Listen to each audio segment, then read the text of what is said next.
Our ski jumps are a cardiovascular and leg exercise. They are primarily focused on those quadriceps and those calves.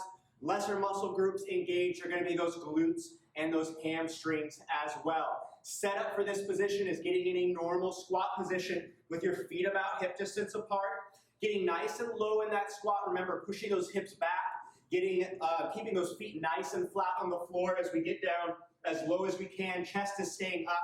From here, I'm going to explode on up and jump in the air. I'm going to slightly, just very slightly, rotate my hips as I kind of turn them to the right now, go right back into my squat, turn them to the left. I'm going back and forth here.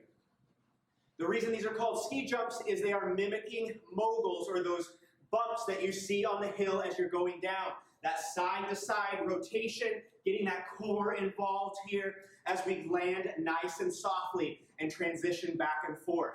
Most common mistake on this exercise, and this is a very common mistake I see on pretty much any sort of squat jump to where we're leaving the ground and landing again, is not transferring that force when you land to those muscles, but instead making those joints absorb that force, making the joints of the ankles, the hips, and the knees absorb it. What that's going to look like is it's going to look like a jarring motion when you land.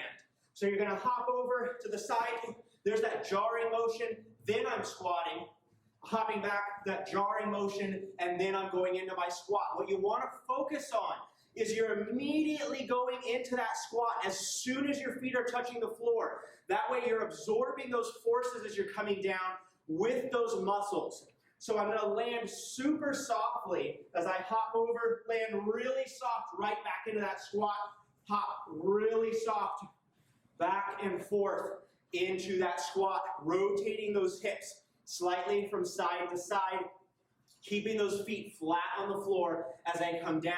Easier option that you can do if you need to avoid that impact. Remember, plyometrics is good for maintaining bone mineral density as we age, but if you have a higher risk of injury or you need to avoid any of those impact exercises, you can always do that step. So go into that squat, come up, step over, rotate those hips, squat, step over, rotate those hips back and forth.